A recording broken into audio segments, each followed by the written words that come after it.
Hi guys, and welcome back to Reads Readers with your host, Kaliant. And today, as the title suggests, I'm going to bring with you guys my best books of 2025.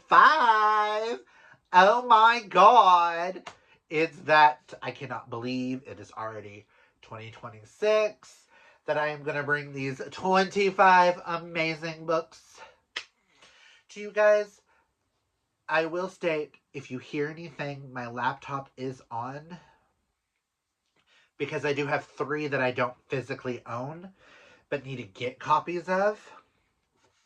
So I have them pulled up so that I can remind character names and hopefully be able to tell you guys some things, because it's been a while for some of them.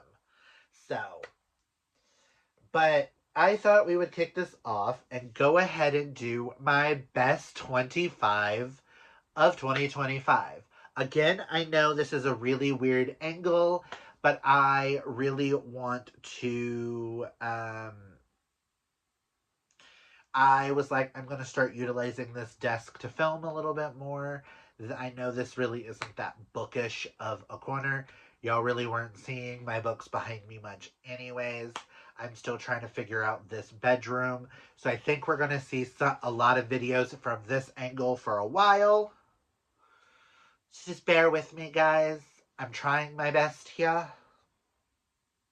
And we're going from there. That's all I can say.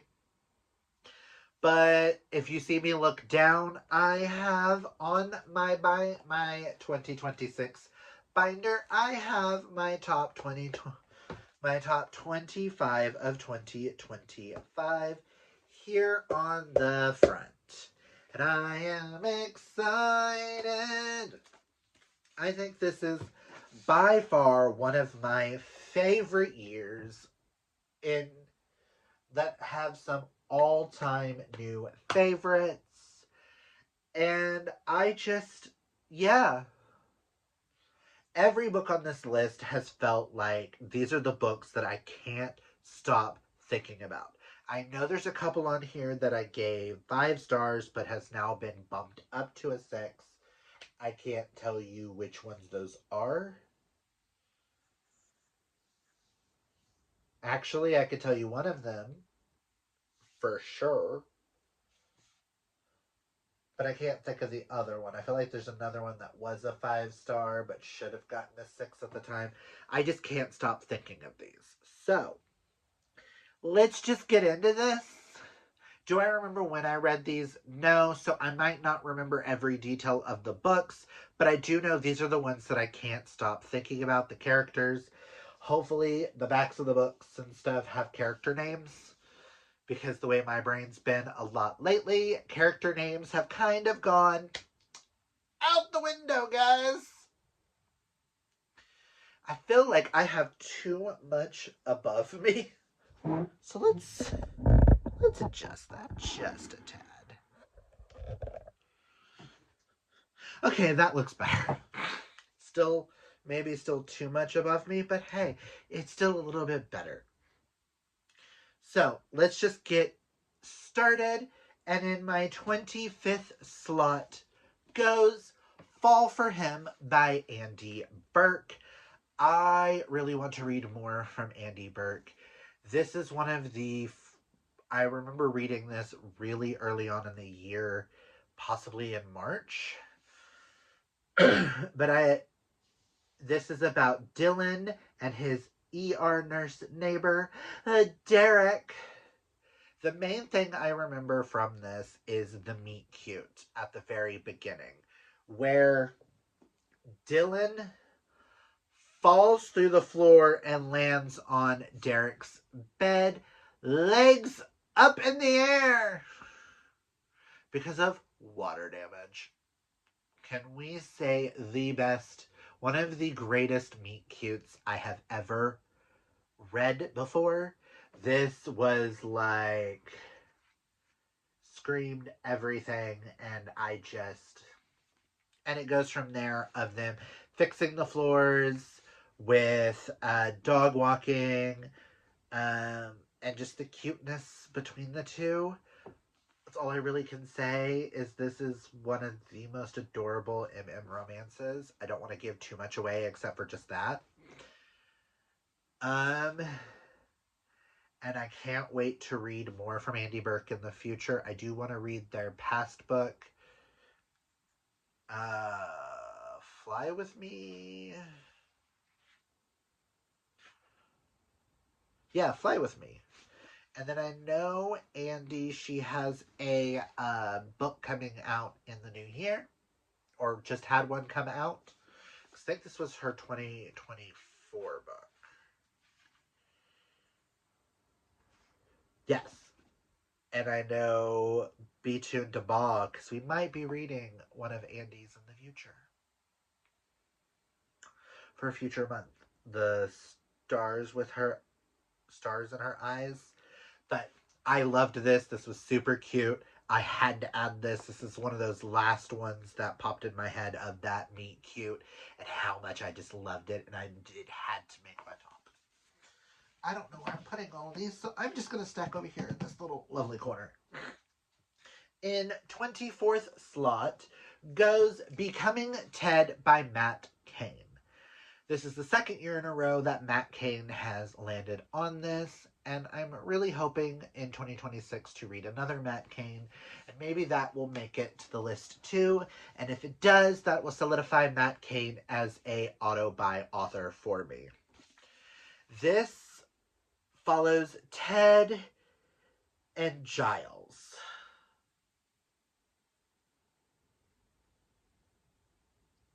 When I know this one is Ted gets broken up with, he's like in his 40s, and he decides it's time for him to tackle life and get his life into order, and ends up becoming a drag queen. This was a lot of fun, a lot of laughs. I just remember loving this so much. If you don't know who Matt Cain is, and the name sounds familiar, he is the author of The Secret Life of Albert Entwistle. I don't know if I would call this a romance. It does have like a happily ever after or happy for now at the end. But to me, this is more about, I will quote right here, returns with a joyful and surprising tale about love, acceptance, and self discovery. Does it tell you at the back?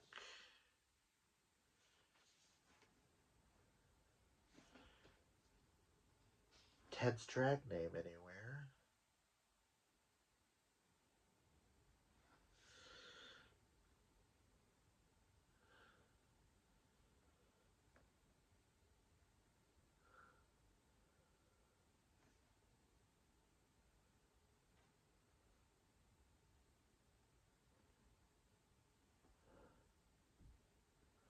Tornado something, I do believe. Or wind something. It's something about wind. Ah, Gale Force. Loved it. This was super cute, and I couldn't not add this to the list. Again, sorry guys, names. And in 23rd slot is a cute little novella short story in the Soulbound universe by Haley Turner. This is Born to Be Legends. If you do not know what the Soulbound series is, think Shadowhunters, but make it adult and gayer. Where you have Patrick and Jono, and this is one of my favorite series of all time, and I cannot give anything away about this. Just know this brought me to tears, and I loved it. I loved it. I loved it. I loved it. It's so cute. And Patrick and Jono are amazing, and they deserve everything. And anything she writes with these characters, I will be reading, I will be loving, I will absorb everything. As I say that, my laptop's getting louder. Love this. Now, in 22nd spot, in the 22nd spot, we have One Reason to Stay by Ryder O'Malley. I know I read this for the Bromantic Gauntlet, and I still need to continue this series. I absolutely love, love, love this. These are two bears falling in love in a small town. Does anywhere say their names? Jason and Simon. I said this was everything. Bears, comics, small town, single dad. Yes, yes, yes. Give me all of it. I love Jason and Simon so much. Death, a new fave of the year. I can't wait to continue the series. I read that back in July and still haven't read this rest of the series. But I am a big I am looking for more bear representation. As a heavier set gay man, it's amazing to see two bears falling in love or just a bear being represented. Us heavier set gays don't get represented that often. And I know this one hit home a little bit harder for me because you have one of the characters, which I want to say is Simon. Because I feel like Jason's the chef that moves to this small town. And I think Simon's the one who owns a comic book store. And they end up putting on the town's first ever comic book convention in town. Super cute, super sweet. Like I said, single dad trope. Plenty of steam. We'll be definitely reading this series. Continuing on with this series. I just have to wait till I get through to the next round of the Bromantic Gauntlet. So hopefully in 2026, I can continue this series. Who knows? In my 21st slot goes The Games Gods Play by Abigail Owen. And I'm actually upset that I have not read the sequel yet, which I'm hoping to get to very soon. But this is the gods each select someone to go into these trials, and if they win, their god becomes king of the gods. And this is the first year Hades selects someone. And just off of that, that's all you need to know is this is perfection in all the best ways. I thought I would like it. I did not expect to fall in love. This is actually one of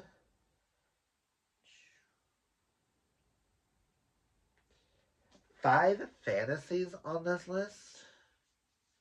Only 5. Wow. Wow, my top 25 is very romance heavy for what I went through last year. Just know, I love this. She'll fight for her life for the god of death. And the way this ended, I need to read the things gods break, but I'm trying to put it off until closer to the release of book 3, so maybe I can binge this series and love it. And just know, so far I think out of the versions of Hades that I have read, this might be my favorite version of Hades so far. Just saying.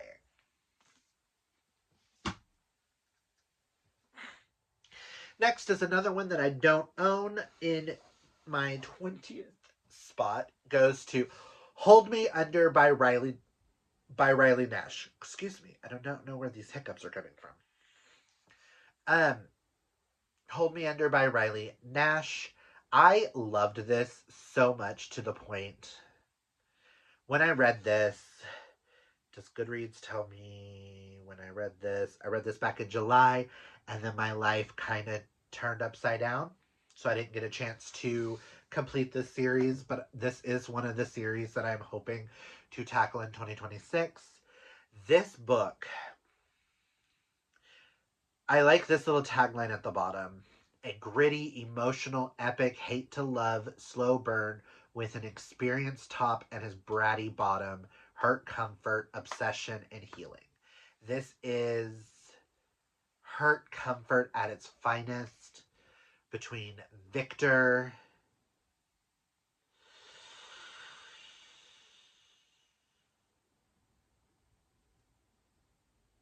and Ethan. They are both star. Victor is a star swimmer, and the things that go on behind the scenes. Ethan comes to cut his grass, sees him naked through the window, and absolutely falls into the water. And Victor has to help him, and the things that and the way that they both Victor's so hurt by things that have happened in his past, and Ethan is the person that is there to comfort and to show him that he loves him. I like what I said here. I need to get better on my reviews and these descriptions, which I'm hoping in 2026, especially as MM romance. But I said, I love Ethan and Victor together. They are both what the other truly needs. One of the best hurt comfort books I've ever read. The pain of Victor's stories just broke my heart. Also, so many good quotes in this book, like, now that I touch you in the dark, I would know you everywhere. That quote alone still lives rent free in my head. I I don't know what it is about Hurt Comfort being my favorite. I honestly, the older I've gotten, the more I get into romance, especially MM. I think Hurt Comfort is in my top three favorite tropes of all time. Um, where one person has like damage and they think they can't be loved, and then there's someone that comes and shows them that they're worthy and deserving of love. That might be a little too nail in the hitting the nail on the coffin. Heading home a little too well these days, don't you think, guys? But if you really want to read something of this quality, just know, check the trigger warnings. This book will break you in the best way possible. I want to own this whole series. I cannot wait to continue this series. This man, Victor and Ethan, I still think of them. I still think of some of the quotes from this book, especially the whole now that I touch you in the dark, I would know you everywhere. Oh, I want a man to say that to me. Poetry. Masterful poetry. And if I remember correctly, Riley is. Isn't Riley a man like Mel? Hold on.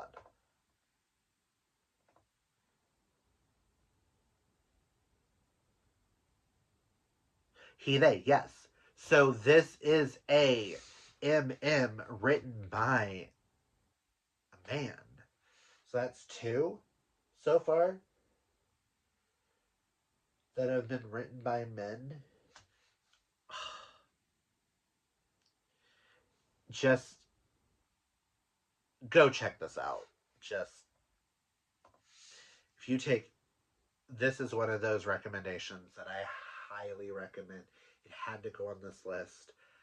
I think it's a little bit lower on the list because of I've been so far away from it and I've read so many amazing books this year that have just or have had discussions or have like there are so many books of this year that I think are going to stick with me for a long time. And this is one of those that I feel like will. So, in 19th spot goes to the only YA thriller on this list. And I do believe I only have one other thriller on this list, which is really weird. But that goes to Let's Split Up by Bill Wood. All I am going to say is this is absolutely for fans of Scooby-Doo and 90s and early 2000s horror movies. This is legitimately Scooby-Doo meets Scream. A heart-pounding thriller. It's Scream meets Scooby-Doo in these electrifying horror. I need the sequel. I picked this up on a whim, and it was the perfect book at the perfect time. I don't think you need to know anything else than Scooby-Doo meets Scream. When it comes to thrillers, I don't like to give a lot of way. I like to go into thrillers blind. So I highly recommend doing that with this, and you will have one of the best times, I think. I think that's all I knew was Scream meets Scooby-Doo, and I went, thank you. Another one, thank you. Thank you. I know I cannot wait for, doesn't it say, be right back? Oh my god. Just, this reminded me of why I love YA mystery thrillers. This is very much a slasher without being a slasher. Very Scooby-Doo slasher. Just pick it up. You won't regret it. In 18th spot goes Dream On, Ramona Riley. This is one that I can't stop thinking about. This is a small town waitress and a Hollywood star. World collide. And I cannot wait for April Evans. It's Sapphic. It's Ashley Herring Blake. Do I need to explain any more than that? Small town waitress, star, second chances. Dylan Monroe, the famous rock icon, with famous rock icon parents, comes to film a video in the town, pretending to be a waitress in the movie, and Ramona is there to help show her how to be a waitress, and things go from there. This is one of the cutest, most adorable romances I have read in a very long time, and it needed to be represented here. In my 17th place, to quote the vlog that I read this in, fuck you, Amanda. Fuck you, Amanda. LOL. This book took me by surprise. I read this for the Fiction Falls readathon for one of Amanda's favorites, and I did not expect this book to come in like a wrecking ball and destroy me.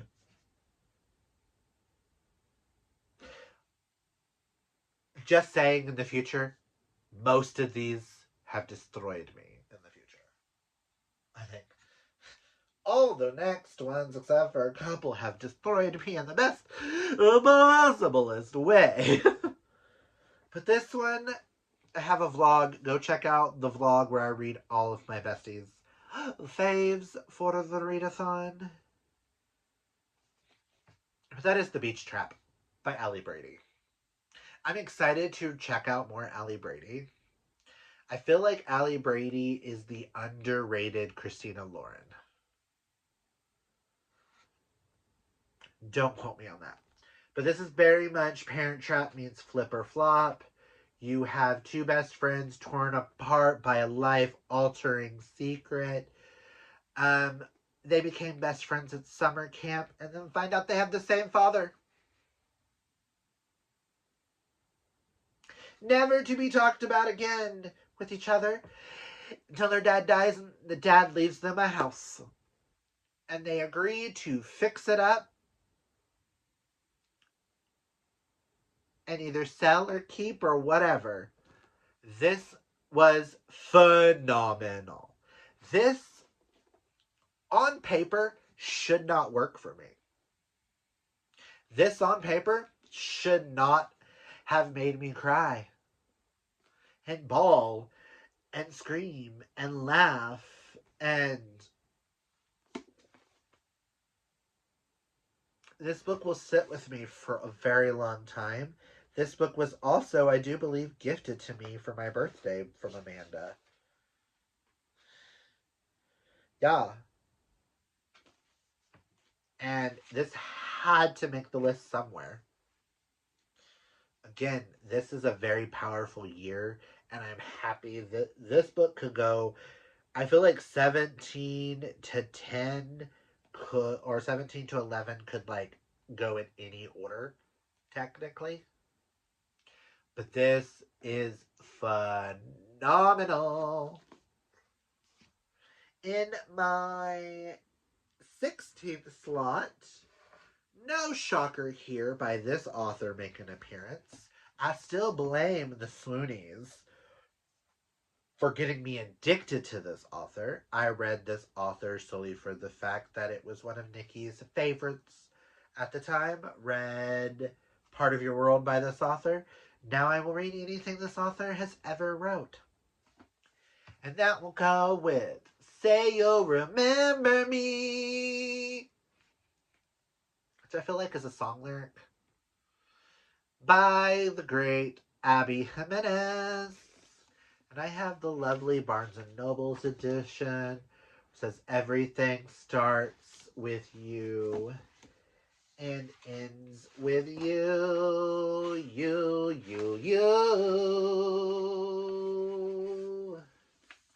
Okay, let me see.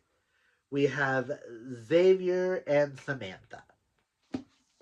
Now, Xavier and Samantha go on a date. It was a really good date, but the very next day, Samantha has to move home, back in with her parents to help take care of her mom. It is mom or is it grandma?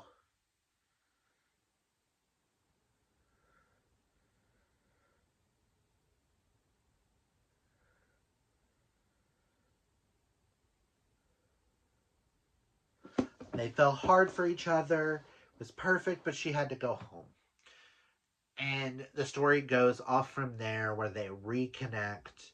Please look up trigger warnings for like dementia and things like that.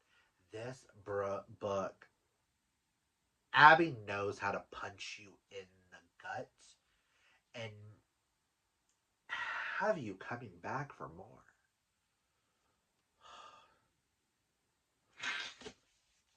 Love, love, love, love, love. It's Abby Jimenez. All I want to say is that go into it, read it. She is phenomenal. If you haven't checked out Abby Jimenez, check out her entire backlist. I own every book she's ever wrote. This is probably my. I can't. Either yours truly or this is my favorite of hers. Probably still going to lean a little bit more towards yours truly as my favorite, but this is my second favorite, Abby Jimenez.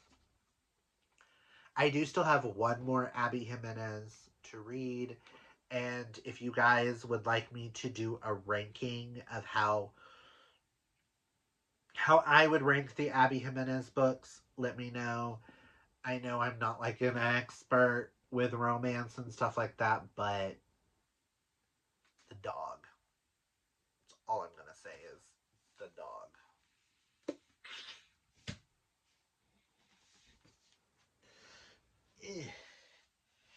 Everything's falling. Sorry, guys. In 15th spot goes the only other thriller on this list. What the hell? I read a lot of mystery thrillers, I thought. Maybe not in 2025. We're changing that in 2026, guys. But that goes to Daisy Darker by Alice Feeney. This has the "and then there were none trapped on an island" kind of trope. Um,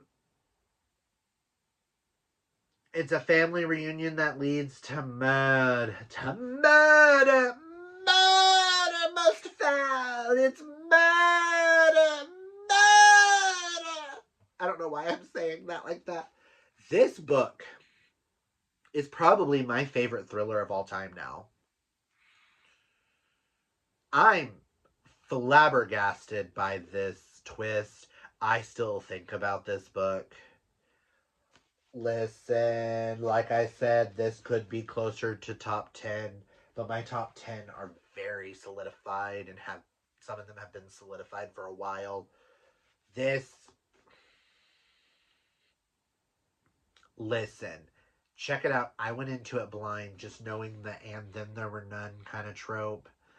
I know a lot of people prefer Beautiful Ugly over Daisy Darker. Just know, I loved it.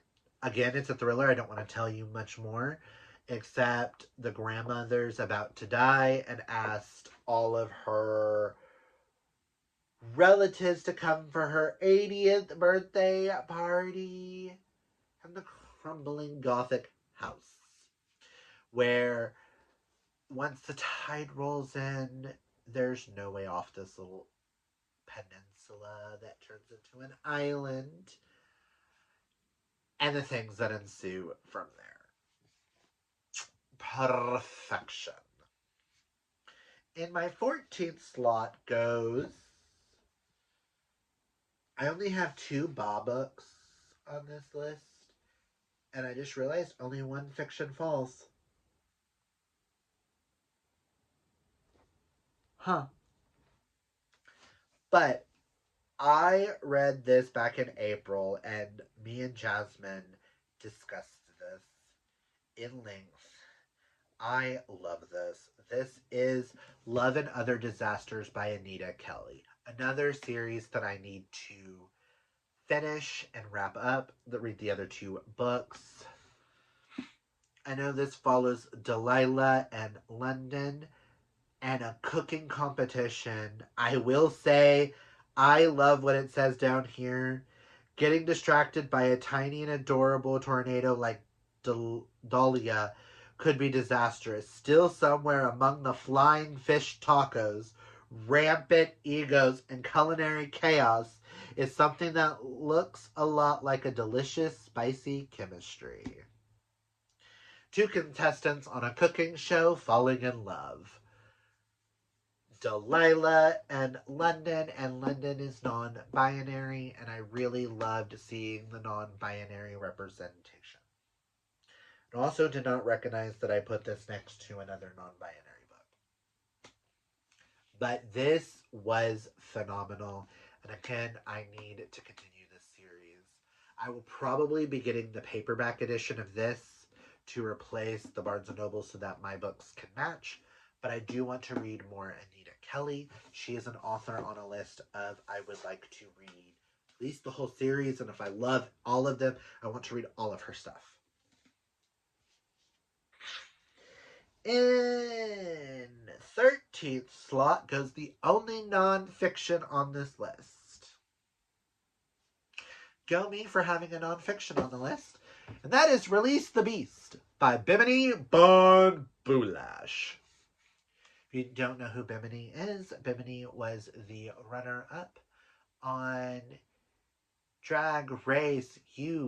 RuPaul's Drag Race UK Season 2, lost to Lawrence Chaney. It was her, Tace, and Lawrence in the top three.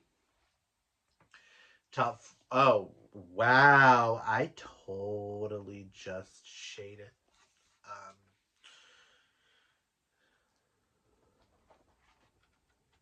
Um, the other one.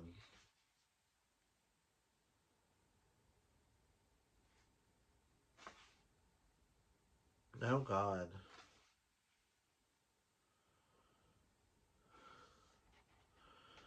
I don't remember the other one's name. Ohora was top four with them. But I loved this. This is very much Bimini is non binary. She goes by she, they pronouns. And if you need education on non binary, I highly recommend this book to everybody. This was a deep dive in what it means to be non binary, a deep dive into queer culture, queer icons, from fashion to art to trans activists, non binary artists, movies such as Paris is Burning, Hedwig and the Angry Inch, Buffy the Vampire Slayer, BPM, things like that. This was phenomenal, and I highly, highly, highly, highly, highly recommend that to everybody. Why did that stack look shorter before? Oh, because I just combined two stacks. My bad. In the 12th spot goes an author that will be repeated later, but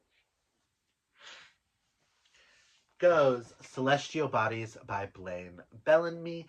Blaine, I need the sequel. Julian and Dosius, I need the next one in the Tales of, or the Black Arts of Voxora series. Like, please, I need it now.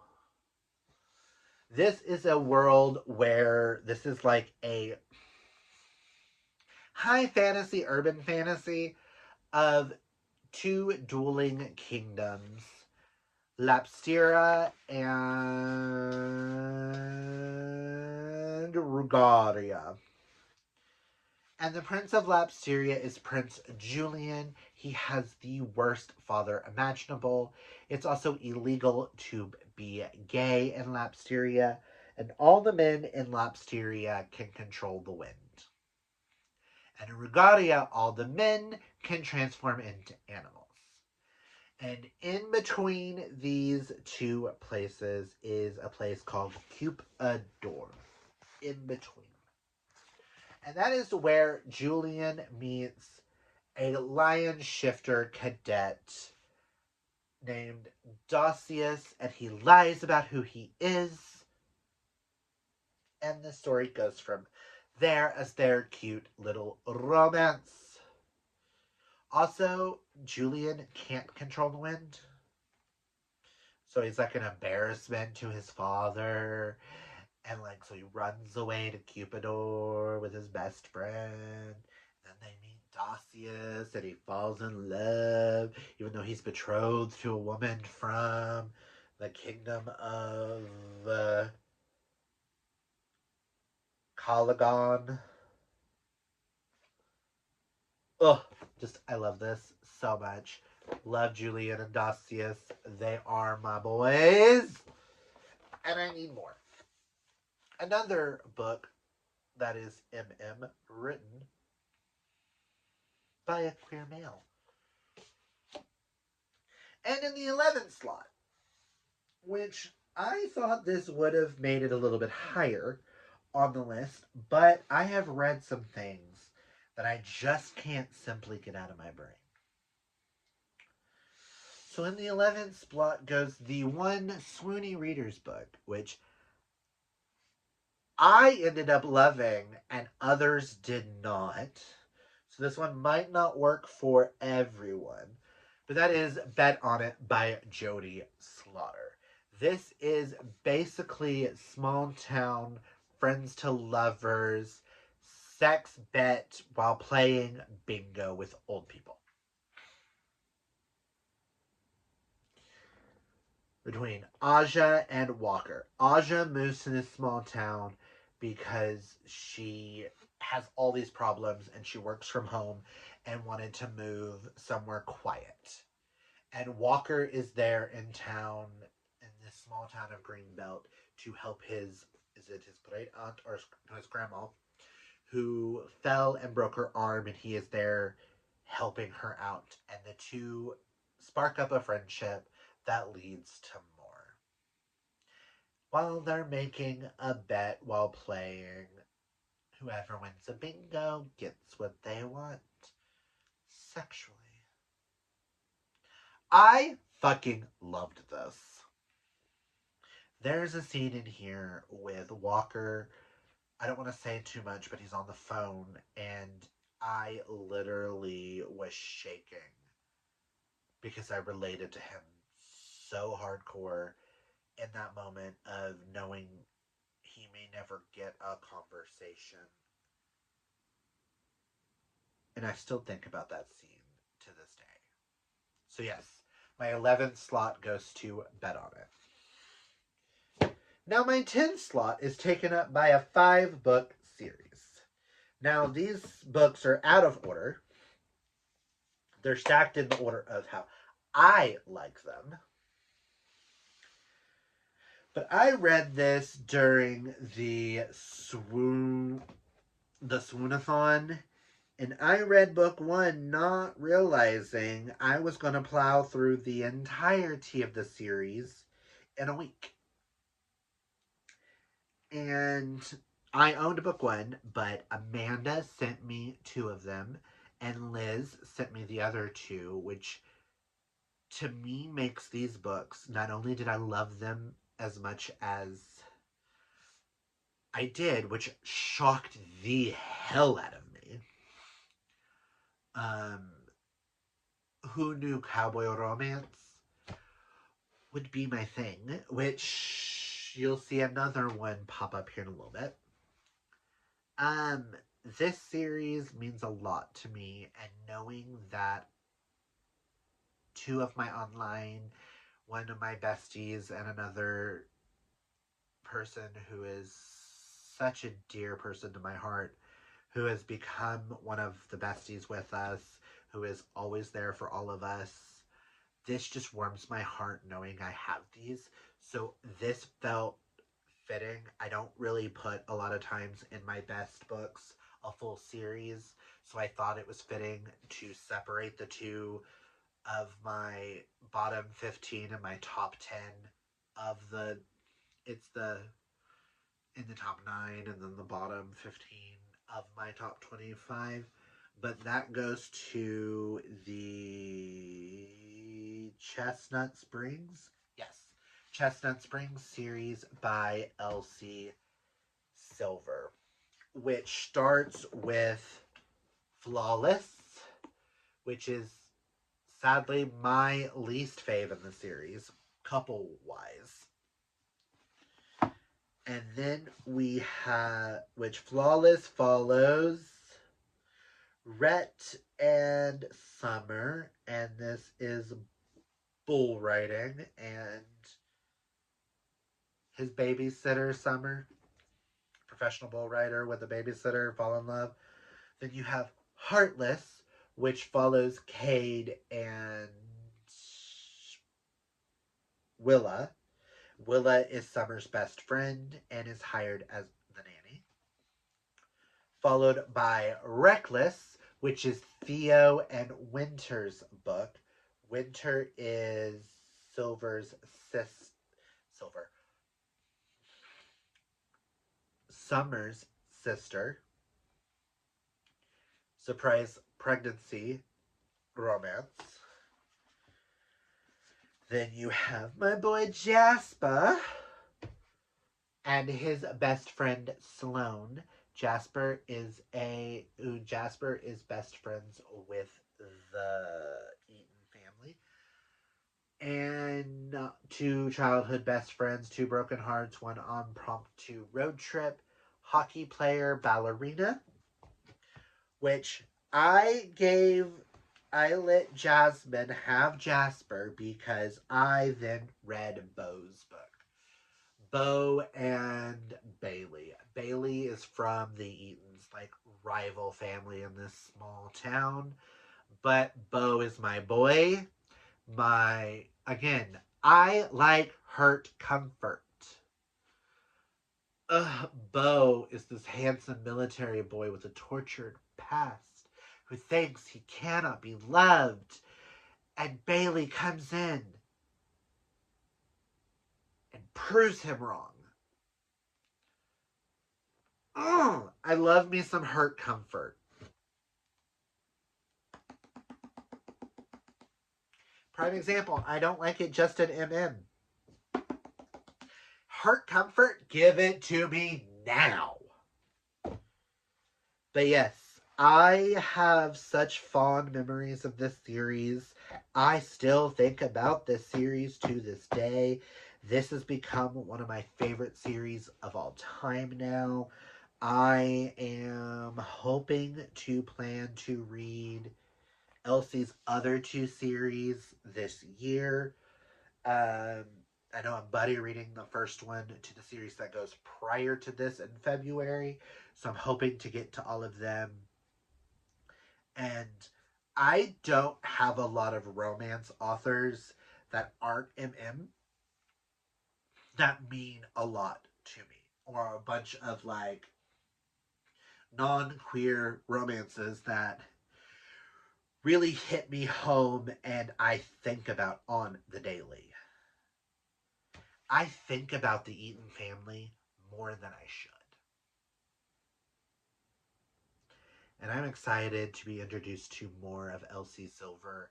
I eventually want an entire shelf of all of Elsie's books with Abby Jimenez next to it. And they are Abby, Elsie, and I think Megan Brandy are like my three go-to non-queer romance authors.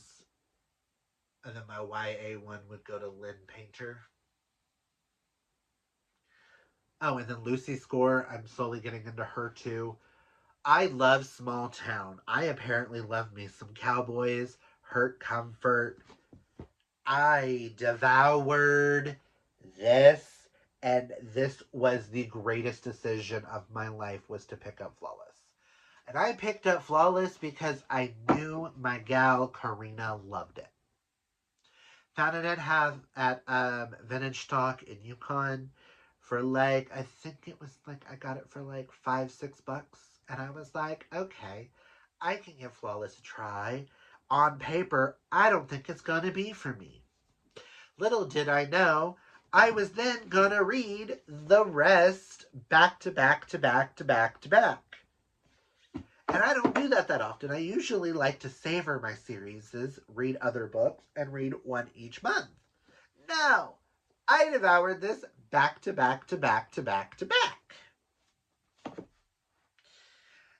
And I couldn't be happier about that decision. And just looking at how long that last clip was, this is going to be a long video.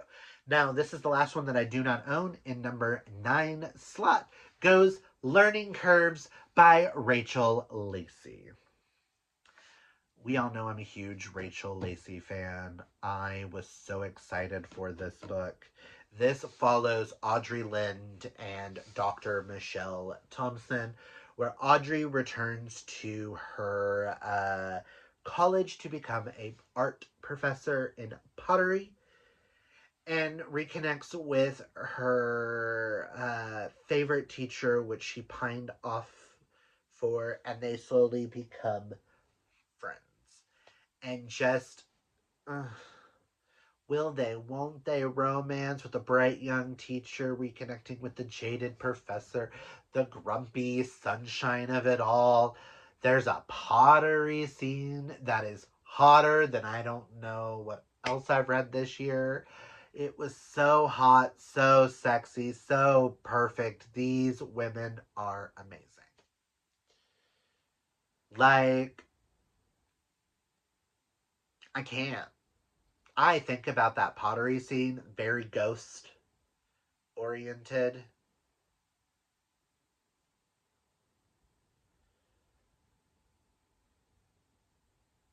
And probably my favorite Rachel Lacey to date. And we'll be reading more Rachel Lacey in the future. I do own at least one more of hers physically that I need to check out. But when it comes to sapphic romances, I love me some Rachel Lacey. She's up there with Ashley Herring Blake and a couple of other authors that I have over there. Love, love, love, love, love, love, love, love, love, love, love, love, love. And in my 8th spot is a book that I buddy read that I did not expect to love the way I love this book. And I'm sorry, Fourth Wing. Yes, we've had 3 books in Fourth Wing, but this book, I do not know why. Actually, I do know why, because it's wolves. I have a potential that I might love this series more than I will ever love Fourth Wing. And I'm sorry I did not put Iron Flame or Onyx Storm on any of this. Loved them, but these all stood out more. But Dire Bound by Sable Sorensen. Fourth Wing, but instead of dragons, they're dire wolves, is all I'm going to say, because that is what I went into this. That and only the worthy survive the bonding trials. She'll risk her life and her heart to be one of them. Baby! Marin Cooper. Child, I love me some Marin, and his name is Stark, right?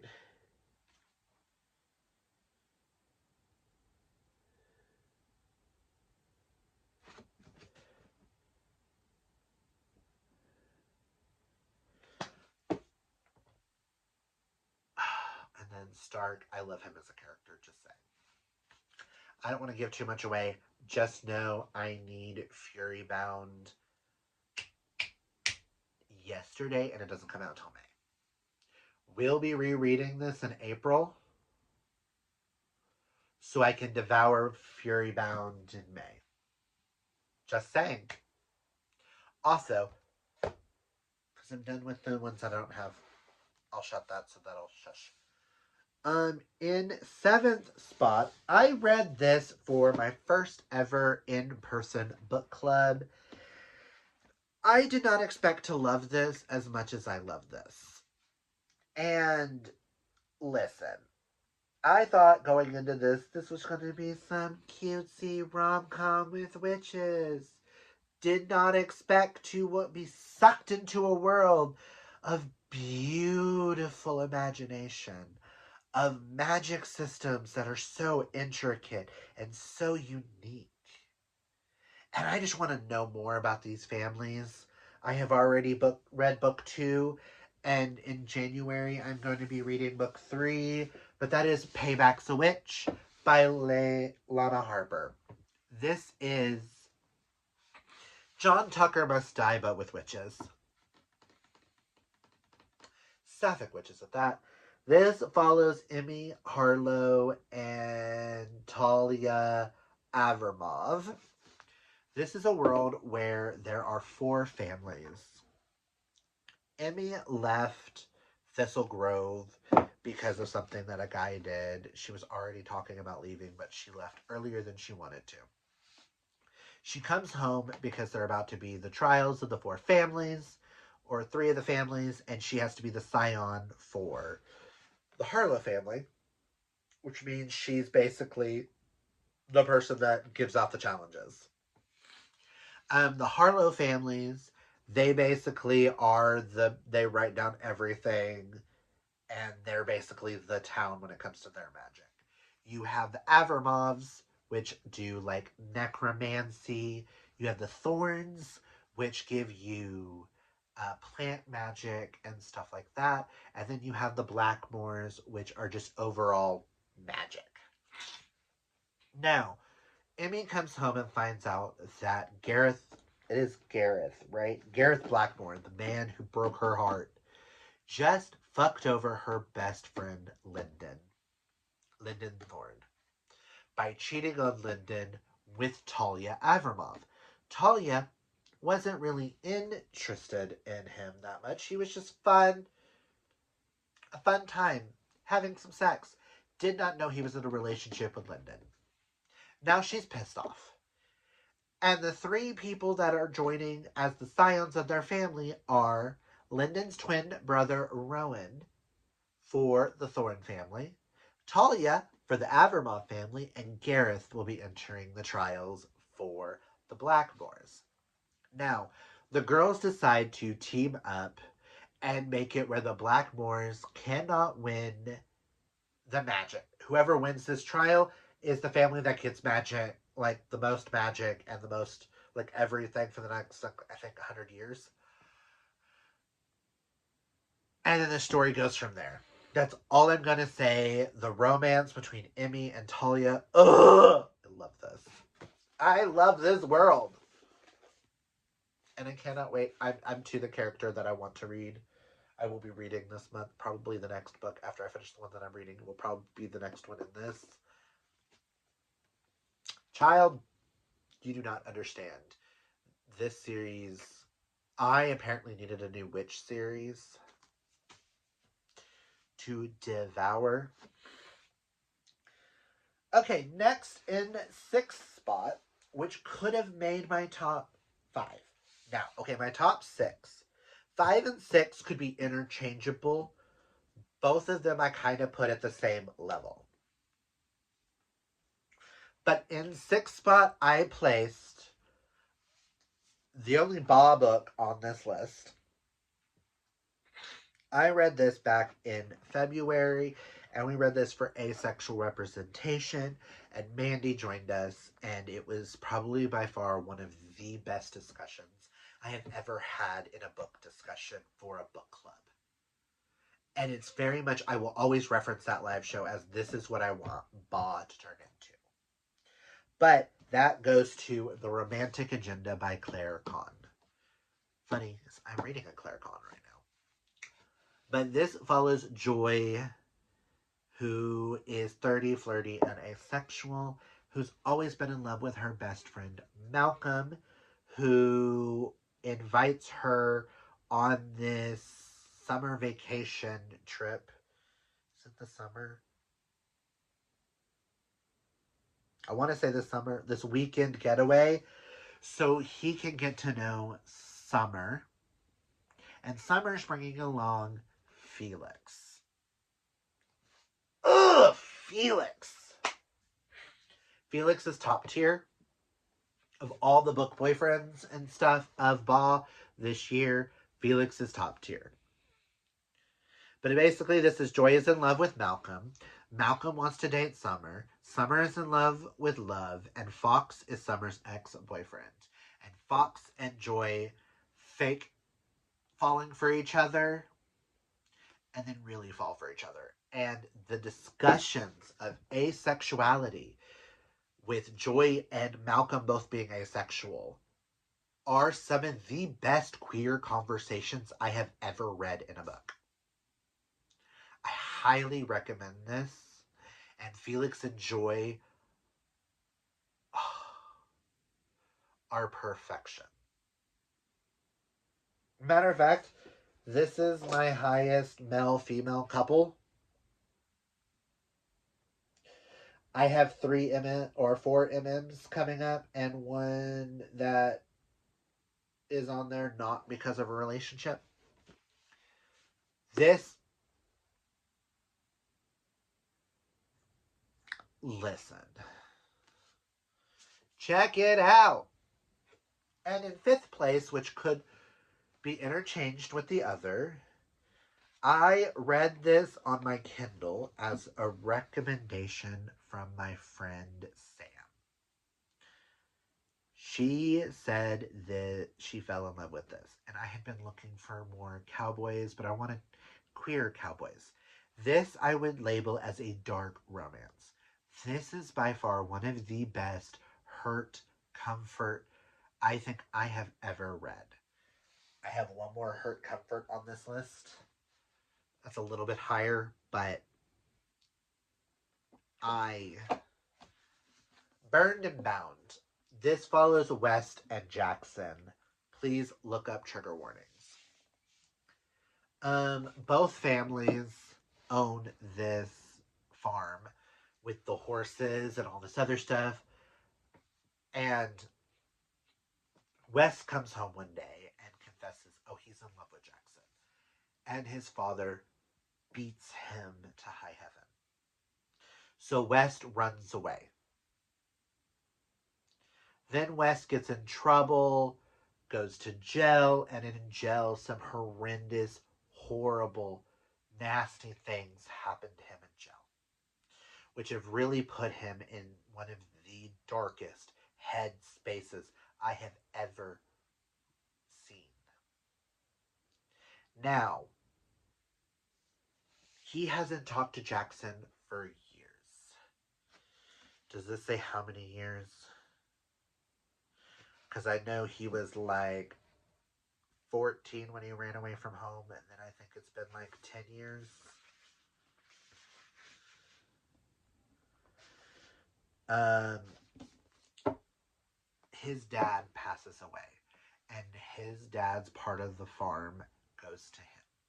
So he must return and work on the farm for 1 year, or he loses everything and gets nothing. And this is all West coming back into Jackson's life. And Jackson's still being in love with West, even though he doesn't want to admit it. The pain, the hurt, everything that went through him. I just wanted to reach the book and hug and love West. I'm getting teary-eyed just thinking about it. This book shattered me.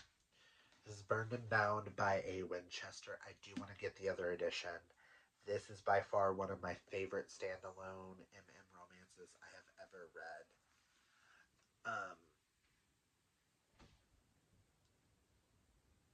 Just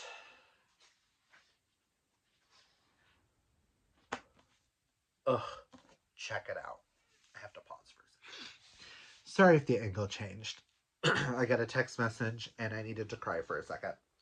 Again, Burned and Bound destroyed me, guys. In my number 4th slot goes the only Fiction Falls book that made my top 2025 of the year. And that goes to The Sword of Kaiken by M.L. Wong. I will link the live show down below where we discuss everything about this. This is such an emotional, powerful, high fantasy that both me and Amanda were scared to read because it was like everybody's favorites. We didn't know why. It scared the living daylights out of us. But I'm glad we tackled it. This is one event that happens in this one place. Yes, we are left with open-ended questions and different things. Ugh. I don't want to say much about this. This is one of those books that I feel like everybody should go into blind. But no, this follows one family on this one island, and the Masuda family, and Misaki is going to go down in history as one of my all-time favorite characters I have ever read. She is up there with Manon. She is such a badass mother that deserves everything in the world. I'm just going to leave it at that because I feel like I talked about this a lot. I will link down below any live shows or blogs for any of the books that I've discussed in this and any people who recommended these to me. I will leave the live show for this down below. Go check it out where me, Josh, and Amanda discuss this in length. This book. Ugh. Now to my top 3 books of the year. And would you be surprised that they're all MM? Listen. In the number 3 spot goes Pucking Strong by Emily Rath. The 4th? Yes. Sorry, guys. I have multiple copies of each of the series. In the Jacksonville Rays. 3rd spot goes Pucking Strong by Emily Rath. The 4th? Yes. Sorry, guys. I have multiple copies of each of the series. In the Jacksonville Rays. 2nd spot goes Pucking Strong by Emily Rath. The 1st? If I would have looked right here, book 4 in the Jacksonville Rays. This is Teddy and Hendrix book. Slow burn, demisexual representation, fake marriage, or sorry, marriage of convenience, falling in love, friends to lovers, single dad. This is everything, and Teddy and Henrik deserve to be protected at all costs. And then the little girl, Caro, listen, read it, check it out. We've been talking about these books for too long, so these last 3 I'm gonna like kind of rush through. But Teddy and Henrik, fucking love them so much. This is my favorite in the Jacksonville Rays series, followed by Pucking Around, then Pucking Sweet, then Pucking Wild, in that order. And I cannot wait for the next one in this series. I will read anything and everything Emily Rath has ever written. I love her. She can do no wrong in my eyes. I understand why this is such a long book, and it deserved every minute she spent with it. As Henrik discovers he's Demi and what that means, and as he's falling in love with Teddy, and just, ugh. I'm already tearing up thinking of these 3 books alone. These top 6 all put me through it, guys. In the second spot goes the other Blaine Bellamy book, and that is Step in the Zone by Blaine Bellamy. I have a live show discussion with Blaine discussing all of his books, this and Celestial Bodies. This is a kind of dark step. If you're looking for dark romances and you're wanting to enter that, this is a good introduction step into it. This is basically hockey, stepbrothers. What is it called? There's a tagline: a steamy MM hockey stepbrothers romance with kink. I talk about this in the next one so much, so I'm not going to talk about much more past that. Go read it. It's amazing. I feel like if you want hockey representation, if you're going through heated rivalry withdrawals, step in the zone. Step in the zone. Raphael and Cody will sow the yearning, the push, the pull, the hurt comfort. Raphael is such a hurt person, and Cody is there to help him in the listen. Listen. And my number 1 book of the year, which has stayed my number 1 book of the year since March, nobody should be surprised at this point, is Cubs and Campfires by Dylan Drakes. These 2 were almost interchangeable throughout the year. But Cubs and Campfires, as a plus-size man, seeing 2 plus-size gay men falling in love. They also had the greatest meet cutes I think I have ever read, where Luca gets hired on to basically sit at this watchtower in this woods to call to see if there's fire, and to check in people and know when people are like camping in certain places. Well, Luca, stripped down to his jockstrap, was eating because he didn't expect anybody to stop by, and he drops a peanut. Crawls underneath the chair to get a peanut with his ass aimed at the door, and in walks, wow, Tear.